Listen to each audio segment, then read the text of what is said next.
కరెక్ట్గా 1900 సంవత్సరం, అంటే నేటికి సుమారుగా 125 సంవత్సరాల క్రితం జరిగిన సంఘటన చెప్తాను.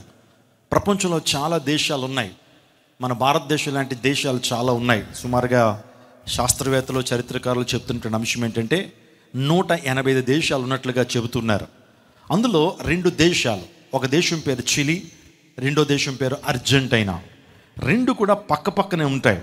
ఇండియా, పాకిస్తాన్ ఏ విధంగా ప్రక్క దేశాలు. సో మిడిల్ ఈస్ట్, యూరప్ ఖండంలో చిలీ, అర్జెంటీనా అనేటువంటి 2 దేశాలు ఉన్నాయి. చక్కగానే ఆ దేశంలో ప్రజలు నివసిస్తున్నారు. మరి ఏం జరిగిందో తెలియదు, సరిహద్దు తగాదాలో తెలియదు, మరి రాజకీయంగా తగాదాలో తెలియదు. ఆ 2 దేశాలకి భయంకరమైన యుద్ధ వాతావరణం తలెత్తింది. ఇరు దేశాలు కూడా యుద్ధం చేసుకోవడానికి ఒక భూభాగాన్ని వారు ఎంపిక చేసుకున్నారు.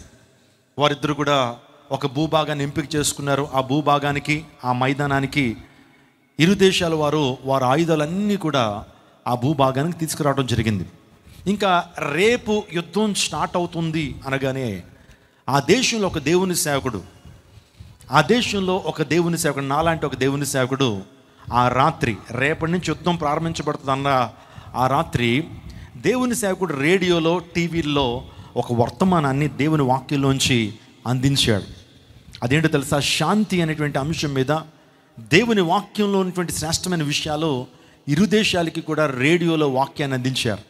ఆ వాక్యాన్ని ఇరు దేశస్తులు చూశారు, ఇరు దేశంలో ఉన్నటువంటి ప్రెసిడెంట్లు చూశారు. చూసిన తర్వాత దేవుడు వారితో ఆ రాత్రి మాట్లాడాడు. స్తోత్రం చెప్పండి, హల్లెలూయా. నేను ఒక పుక్కిటి పురాణం చెప్పట్లేదు, ఒక కల్పిత గాథ చెప్పట్లేదు. ప్రపంచంలో ఈ రోజుకి కూడా ఒక తార్కాణంగా ఉన్నటువంటి ఒక చరిత్రను చెప్తున్నాను. ఆ 2 దేశాల వారు యుద్ధానికి సిద్ధమవుతున్న టైంలో ఆ రాత్రి వేళలో ఉన్నటువంటి వర్తమానాన్ని బట్టి, ఆ శాంతి సందేశాన్ని బట్టి, దేవుని వాక్యాన్ని ఎప్పుడైతే ఆ దేవుని సేవకుడు వివరిస్తున్నాడో, ప్రయాసపడి భారం మోసుకున్న సమస్త జనులారా నా ఎద్దుకు రండి, నేను మీకు విశ్రాంతిని ఇస్తాను, నా శాంతిని మీకు అనుగ్రహిస్తాను. యేసుక్రీస్తు ప్రభువారు ఈ లోకానికి వచ్చింది ఒక కులాన్ని విభజించడానికి కాదు. యేసు ప్రభువారు ఈ లోకానికి వచ్చి ఒక మతాన్ని స్థాపించడానికి కాదు, మనిషి హృదయంలో శాంతినివ్వడానికి యేసు ప్రభువారు ఈ లోకానికి వచ్చారు. యెషయా అనేటువంటి ప్రవక్త క్రీస్తుపూర్వం 750 సంవత్సరాల క్రితం ఆ మెస్సియా గురించి, రక్షకుని గురించి చెబుతూ, ఆయన కన్యగర్భాన్ని జన్మిస్తాడు, మనకు కుమారుడు అనుగ్రహించబడును, ఆయన భుజముల మీద రాజ్యభారం ఉండును, ఆయన ఆశ్చర్యకరుడు, ఆలోచనకర్త, నిత్యుడగు తండ్రి, సమాధానకర్తకి అధిపతి అని అతనికి పేరు పెడతారని యేసు ప్రభు వారు ఈ లోకానికి సమాధానాన్ని తీసుకొచ్చాడు. శాంతిని ఈ లోకానికి ఇవ్వటానికి యేసు ప్రభు ఈ లోకానికి వచ్చారు. యేసు ప్రభు ఆయన ప్రిన్స్ ఆఫ్ పీస్, ఆయన సమాధానకర్త అని ఎప్పుడైతే సందేశం చెప్తున్నప్పుడు ఇరువురు దేశాలు కూడా ఒక తీర్మానానికి వచ్చినాయి. ఏంటో తెలుసా? ఇరువురు దేశాల్లో కూడా సమాధానం వచ్చింది. ఇరువురు ప్రెసిడెంట్లు కూడా యుద్ధం చేసుకోవటం ఎందుకు, మనం ఒక శాంతి ఒప్పందం చేసుకుందాం. గత రాత్రి దేవుని సేవకుడు అందించిన వర్తమానాన్ని బట్టి, దేవుని వాక్యాన్ని బట్టి ఇరువురు కూడా సమాధానపరచబడ్డారు. గట్టిగా చప్పలు కొట్టండి. దేవుని వాక్యం వినటం ద్వారా నీ హృదయంలో సమాధానము, నీ యొక్క జీవితంలో సమాధానము, నీ కుటుంబంలో సమాధానము, నీ ఒంటిలో సమాధానం. ఎప్పుడైతే ఆ ఇరువురు దేశాలు శాంతి ఒప్పందాలు జరుపుకున్నారో, ఒక దేవుని సేవకుడే వారిద్దరి మధ్య శాంతి ఒప్పందాలు చేసి వారిద్దరిని కూడా ఐక్యపరిచిన తర్వాత ఇరువురు దేశస్తులు కూడా ఒక తీర్మానానికి వచ్చారు. మన ఇద్దరి మధ్య కూడా పచ్చగడ్డ వేస్తే బగ్గుమనేటువంటి విరోధం, క్రోధం ఉండేది. మన ఇద్దరి మధ్య శాంతిని నెలకొల్పింది యేసుక్రీస్తు ప్రభు. కాబట్టి ఆయన విగ్రహాన్ని ఇరు దేశాల మధ్యలో మనం స్థాపిద్దాం. మరి ఆ విగ్రహాన్ని ఎలా తయారు చేద్దామనంటే, మనం తీసుకొచ్చాం కదా ఆయుధాలు, వాటన్నిటిని కరిగించి పోత పోసి ఒక విగ్రహాన్ని చేద్దాం. ఆ విగ్రహం ఎవరిదై ఉండాలంటే సాక్షాత్తు యేసుక్రీస్తు ప్రభుదై ఉండాలి. రాబోతున్న తరాల్లో అందరూ కూడా ఈ విగ్రహము ఈ మైదానంలో ఎందుకుంది అని జనాలు అడిగినప్పుడు, ఇరువురు దేశాల మధ్య కూడా శాంతిని నెలకొల్పింది యేసుక్రీస్తు ప్రభువారని అనేక మందికి తెలియాలని ఆ యొక్క అర్జెంటీనా, చిలీ దేశాలకి మధ్యలో ఆ కొండ ప్రాంతంలో వారికి విగ్రహాన్ని నిలబెట్టారు. ఆ విగ్రహాన్ని యాండిస్ ఆఫ్ క్రైస్ట్ అని పిలుస్తారు. చెప్పండి నాతో ఈ మాట, యాండిస్ ఆఫ్ క్రైస్ట్. ఆ 2 పర్వతాల మధ్య నిలబెట్టారు. ఇరువురు దేశాలకి సమాధానం ఇచ్చింది యేసుక్రీస్తు ప్రభువారు. చూసారా? ఆ రాత్రి దేవుని వాక్యాన్ని విన్నారు వాళ్ళు. దేవుని సందేశాన్ని, శాంతి సందేశాన్ని విని ఇరువురు దేశాల మధ్య కూడా గొప్ప శాంతి ఒప్పందాలు జరగడానికి కారణం ఎవరయ్యారు? ఒకటి యేసుక్రీస్తు ప్రభువారు, రెండోదిగా ఆయన వాక్యం. ఈ రాత్రికాల సమయంలో ఇలాంటివి అనేకవి నేను చెప్పగలను. దేవుని వాక్యం మన జీవితాల్లో సమాధానాన్ని ఇవ్వగలిగింది. దేవుని వాక్యం శక్తి కలిగినది. దేవుని వాక్యం సజీవమైనది. రెండంచెల వాడుగల ఖడ్గము కంటే నువ్వు పదునుగా ఉండి ప్రాణాత్మలను మూలుగులను విభజించినంత వరకు దూరుచు హృదయం యొక్క తలంపులను ఆలోచనని పరిశోధించేది దేవుని వాక్యం. ఈ రోజున దేవుని వాక్యాన్ని వినగలిగితే సాత్వికంతో నీ జీవితంలో ప్రతి సమస్యకు దగ్గర దేవుని వాక్యం దగ్గర సమాధానం ఉంది. దేవుడు తన వాక్కును పంపించి వాడిని బాగు చేసినని దేవుని లేఖనం సెలవిస్తూ ఉంది. దేవుడు తన వాక్కును పంపించి వాడిని బాగు చేసును. దేవుని వాక్యం వెల్లడి ఎగుడుతోనే వెలుగు కలుగును. అది తెలివి లేనటువంటి వారికి తెలివిని అనుగ్రహించిన దేవుని లేఖనాలు సెలవిస్తూ ఉంది. ఈ రాత్రికాల సమయంలో నేను ఒక శ్రేష్టమైన అంశాన్ని ముందుకు తీసుకొచ్చా. నాకు తెలుసు మండపేటలో ఉన్నటువంటి వారందరూ కూడా వాక్యాన్ని ప్రేమించేటువంటి వారని, దేవుని వాక్యం పట్ల మీకు అందరికీ గొప్ప ఆసక్తి ఉందని నాకు తెలుసు. అందును బట్టే ఎవరికి ఏ వాక్య సందేశం కావాలో, ఎవరికి ఏ వాక్యం సందేశం ద్వారా మీరు ఆదరించబడతారో దైవ సేవకుడిగా నాకు తెలియదు. కానీ పరిశుద్ధాత్మ దేవునికి నీ హృదయస్థితి తెలుసు, నీలో ఉన్న వేదన తెలుసు, నీలో ఉన్న ప్రశ్నలు తెలుసు, నీలో ఉన్నటువంటి కలవరం ఏంటో పరిశుద్ధాత్మ దేవునికి తెలుసు. కాబట్టి ఈ రాత్రికాల సమయంలో దేవుని వాక్యం ద్వారా ఆయన మిమ్మల్ని ఆదరించబోతున్నాడు. నిర్గమకాండము 20:24 ఇక్కడ చదవబడినటువంటి లేఖన భాగంలో ప్రభు మాట్లాడుతున్నాడు, నేను నీ దగ్గరికి వచ్చి నిన్ను దీవిస్తాను. దేవుడు నీకు ఇస్తున్న వాగ్దానము నిన్ను దీవించడానికి దేవుడు ఇష్టపడుతున్నాడు. నేను చెప్పాను, ఇక్కడ ఉన్న ప్రతి ఒక్కరిని దీవించడానికి మన ప్రభు యేసు ప్రభు వారు ఇష్టపడుతున్నారు. ఆయన ఎందుకు నిన్ను సృజించారు, దేవుడు ఎందుకు నిన్ను పిలుచుకున్నారు, దేవుడు నిన్ను తన రక్తం చేత ఎందుకు కడిగారు, దేవుడు దీవించడానికి ఇష్టపడతాడండి. ఒక తండ్రి తన బిడ్డలు నాశనం అయిపోవటం ఏ తండ్రికి ఇష్టం కాదు. తన బిడ్డలు అభివృద్ధి పొందాలని, ఫలించాలని, ఉన్నతమైన స్థానానికి రావాలనే ప్రతి తండ్రి తల్లి కోరుకుంటారు. మన ప్రభువు కూడా మనము బికారోల్లో ఉండటం దేవునికి ఇష్టం కాదు. మనము పాపులుగా నరక పాత్రులుగా ఉండటం దేవునికి ఇష్టం కాదు. మనం దీవించబడాలని దేవుడు ఇష్టపడుతున్నాడు. అందును బట్టి ఆదామవ్వల్ని కలుగు చేసిన తర్వాత దేవుడు వారితో చెప్తున్నాడు, మీరు ఫలించండి, మీరు అభివృద్ధి పొందండి, భూమి నిండించండి, దాన్ని లోపరుచుకోనండి, మీకు అధికారాన్ని ఇస్తున్నాను అని దేవుడు మనం ఫలించాలని దేవుడు ఇష్టపడుతున్నాడు. అందును బట్టే 3వ యోహాను పత్రికలో కూడా యోహాను గాయకుత్రాన్ని రాస్తూ, ప్రియుడా నువ్వు అన్ని విషయాల్లో ఏమవ్వాలి, వర్ధిల్లాలి. ప్రియుడా నువ్వు అన్ని విషయాల్లో వర్ధిల్లాలి అని దేవుడు కోరుతున్నాడు. నిజమే, నువ్వు అన్ని విషయాల్లో వర్ధిల్లాలి. ఆత్మలో వర్ధిల్లుచున్న ప్రకారము నువ్వు అన్ని విషయాల్లో వర్ధిల్లాలి. నువ్వు సామాజికంగా వర్ధిల్లాలి, జ్ఞానంలో వర్ధిల్లాలి, కృపలో వర్ధిల్లాలి, ప్రేమలో వర్ధిల్లాలి, సామాజికంగా వర్ధిల్లాలి, ఆత్మీయంగా వర్ధిల్లాలి, శారీరకంగా నువ్వు వర్ధిల్లాలి. ఇక్కడ ఎంతమంది వర్ధిల్లాలని కోరుతున్నారు, ఎంతమంది దీవించబడాలని కోరుకుంటున్నారు? Praise lord. దేవుడు మిమ్మల్ని ఖచ్చితంగా దీవించడానికే ఈ ప్రాంతానికి దేవుడు నన్ను నడిపించాడు. ఒక మాట నేను చెప్పనివ్వండి, దీవెన పొందుకోవాలంటే నువ్వు దేవుని వాక్య ప్రకారం జీవించాలి, దేవునికి విధేయత చూపించాలి. పరిశుద్ధ గ్రంథంలో చాలా విషయాలు రాయబడ్డాయి. ఒక వ్యక్తి దీవెనకరమైన జీవితాన్ని జీవించాలంటే ఏం చేయాలి, ఒక వ్యక్తి నిత్య జీవాన్ని పొందుకోవాలంటే ఏం చేయాలి, ఒక వ్యక్తి సమాధానంతో నిలబడాలంటే ఏం చేయాలో శ్రేష్టమైన విషయాలు దేవుని వాక్యంలో రాయబడ్డాయి. ఇక్కడ దేవుడు అంటున్నాడు, నువ్వు దీవించబడాలి అంటే నా కొరకు నువ్వు బలిపీఠాలు కట్టాలి అన్నాడు.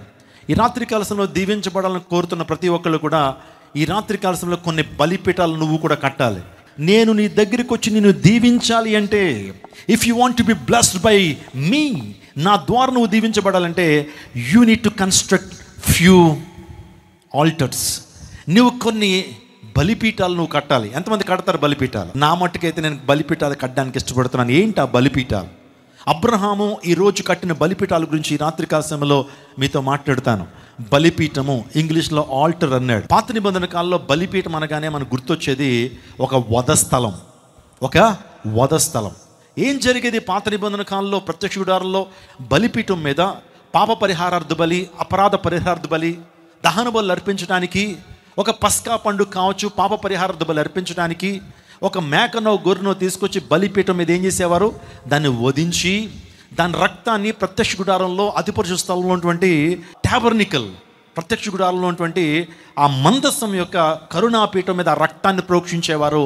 ఆ మాంసాన్ని పులియన్ రొట్టెలతో తినేటువంటి వారు. మనకు తెలుసు పాత నిబంధన కాలంలో పస్కా బలి గురించి, పాప పరిహారార్థ బలి గురించి మనకు తెలుసు. అంటే బలిపీఠం మీద ఒక జంతువుని వధించడం ఒక వధస్థలం అని మనకు తెలుసు. అదే క్రొత్త నిబంధనలో బలిపీఠం అంటే అర్థం ఏంటంటే సమర్పణా స్థలము. స్తోత్రం చెప్పండి. పాత నిబంధనలో బలిపీఠం అంటే ఒక వధస్థలము. కానీ క్రొత్త నిబంధనలోకి వచ్చేటప్పటికి అర్థం మారిపోయింది. బలిపీఠం అంటే ఒక సమర్పణ స్థలము. ఈ రాత్రి కాల సమయంలో నీవు కూడా సమర్పణతో కూడినటువంటి కొన్ని బలిపీఠాలు నువ్వు కట్టాలి. ఈ ప్రపంచ చరిత్రలో మొట్టమొదటి బలిపీఠం ఎవరి ద్వారా కట్టబడింది అంటే, మీకు అందరికీ వాక్యం తెలుసు, నోవహు అనేటువంటి వ్యక్తి ద్వారా మొట్టమొదటి బలిపీఠం కట్టబడింది. ప్రప్రథంగా బలిపీఠాన్ని నిర్మించినటువంటి వాడు నోవహు అయితే, ఎక్కువ బలిపీఠాలను ఎవరు కట్టారు అంటే అబ్రహాము అనేటువంటి వ్యక్తి ఎక్కువ బలిపీఠాలని కట్టినట్టుగా చూస్తుంటాం. అబ్రహాము గురించినటువంటి కొన్ని విషయాలు మనం తెలుసుకోవాలి. అబ్రహాము గొప్ప శిల్పి, బహు నేర్పరి. అబ్రహాము గురించి చరిత్ర ఏం చెప్తుందంటే, అబ్రహాము చాలా ధనవంతుడు. తన ఇంట్లో అనేక మంది ఎవరున్నారు, పనివారు ఉన్నారట. ఇంట్లోనే వారు అలవర్చబడ్డారట. అబ్రహాము చాలా ధనవంతుడు. అబ్రహాము చాలా చాలా దేవుని భక్తులు కలిగినటువంటి వాడు. అబ్రహాము విశ్వాసులకు తండ్రి అనే విషయం మనకు తెలుసు. బలిపీఠాన్ని రాతితో నిర్మించి తన గుడారంలో నివసించేటువంటి వాడు. అంటే బలిపీఠాన్ని కట్టడానికి ఎక్కువ ఇష్టపడేటువంటి వాడు అబ్రహాం. అబ్రహాం నిజంగా చరిత్రలో ఉన్నాడా, లేకపోతే అబ్రహాం ఒక కల్పిత పాత్ర? అబ్రహాం నిజంగా చరిత్రలో ఉన్నాడా పాస్టర్ గారు అని మీరు అడిగితే, దేవుని వాక్యంలో రాయబడిన ప్రతి పాత్ర కూడా ప్రపంచంలో ఈ యొక్క భూమి మీద వారు నివసించినటువంటి వారే. బైబిల్ అనేది ఒక కల్పిత గ్రంథం కాదు. బైబిల్ గ్రంథం మీద ఒక పుక్కిటి పురాణం కాదు. బైబిల్ గ్రంథంలో ఆదికాండం నుంచి ప్రకటన గ్రంథం వరకు ఏదైతే రాయబడిందో వాటికి చారిత్రాత్మక ఆధారాలు, శాస్త్ర రుజువులు ఉన్నాయి. మీకు ఒక విషయం చెప్పనా, ఒక గ్రంథాన్ని సత్యవేద గ్రంథంగా పిలవాలంటే, ఇది నిజమైన గ్రంథం సత్యవేద గ్రంథంగా పిలవబడాలంటే ఆ గ్రంథానికి ఖచ్చితంగా శాస్త్రీయ రుజువులు ఉండాలి. దానికి ఏముండాలి? సైంటిఫిక్ ఎవిడెన్సెస్ ఉండాలి. రెండోదిగా చెప్పాలంటే దానికి చారిత్రాత్మక ఆధారాలు ఉండాలి. ఆ గ్రంథంలో చెప్పబడినటువంటి వ్యక్తులకి చరిత్రలో ఆధారాలు ఉండాలి. యేసుక్రీస్తు ప్రభువారి చరిత్రలో ఉన్నారంటానికి ఆధారాలు ఉన్నాయి. మనం వేస్తున్న డేటే ఒక ఆధారం కదా. యేసు ప్రభువారి ఈ లోకానికి వచ్చి కాలచక్రాన్ని 2 భాగాలకు విభజించాడు. The birth of Jesus Christ has divided the entire human history into 2 major parts. ఒకటి AD and BC, క్రీస్తు శకము క్రీస్తు పూర్వం. యేసుక్రీస్తు ప్రభువారు ఈ లోకంలో ఆయన పుట్టారు. యేసు ప్రభువారు ఆయన ఈ లోకంలో అనేక మంది గుడ్డి వారికి కళ్ళనిచ్చాడు, మరణించిన వారిని కూడా లేపాడు, అనేక మంది పాపులను ఆయన రక్షించాడు. ఆయన సమస్త మానవాళ్ళ కొరకు తన అమూల్యమైన నిష్కలంకమైన రక్తాన్ని కార్చారు, 3 రోజులు తిరిగి లేచారు, పరలోక రాజ్యానికి ఆరోహణం అయ్యారు అని అనేక మంది చరిత్రకారులు యేసు ప్రభు గురించి ఆయన చనిపోయినటువంటి కొన్ని సంవత్సరాలు రాసుకుంటూ వచ్చారు. వారిలో ప్రాముఖ్యంగా యూదా చరిత్రకారుడు ఫ్లావియస్ జోసిఫస్ అనేటువంటి చరిత్రకారుడు, అతడు ఒక పుస్తకంలో యేసు ప్రభు చరిత్రను రాసుకుంటూ వచ్చాడు. మీరు అనుకుంటారేమో బైబిల్లో మత్తయి, మార్కు, లూకా, యోహాను మాత్రమే రాశారు యేసు ప్రభు చరిత్ర గురించి, ఇంకెవరు చరిత్రకారులు రాయలేదనుకుంటే మీరు పొరపాట్లో ఉన్నట్టే.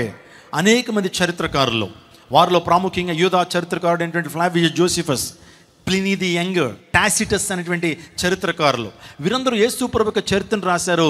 యేసు ప్రభు వారి చరిత్రలో లేనటువంటి వాడు కాదు. యేసయ్య శక పురుషుడు, యేసు ప్రభు వారి చరిత్ర పురుషుడు. గట్టిగా చప్పలు కొట్టండి.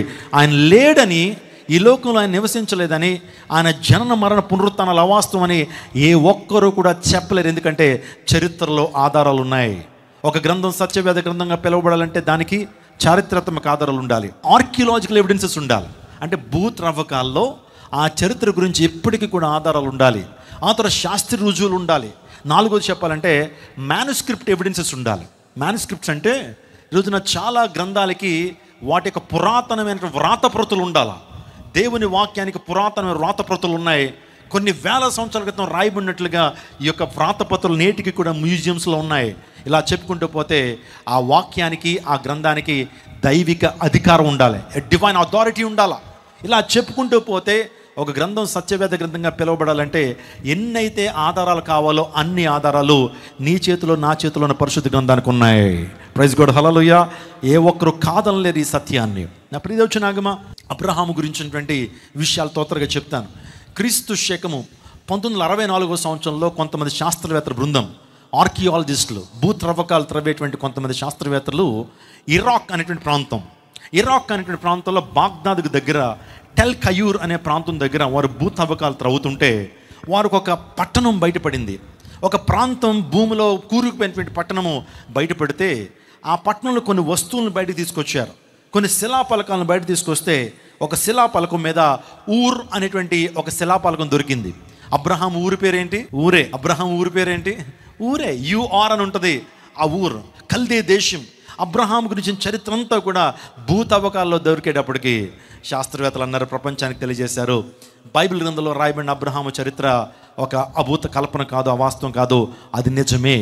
అబ్రహాము కట్టినటువంటి బలిపీఠాలు, అబ్రహాము నిర్మించిన బావులు, అబ్రహాము జీవించిన విధానము, అబ్రహాము ఒక మ్యాథమెటిషియన్ అని, ఒక మంచి లెక్కలు గణిత శాస్త్రాన్ని బాగా అధ్యయనం చేసిన వ్యక్తి అని, నిజంగా ఆ యొక్క చరిత్ర అంతా కూడా ఈ రోజున మనకి చరిత్రలో కనబడతా ఉంది. అబ్రహాము కట్టిన 4 బలిపీఠాలు,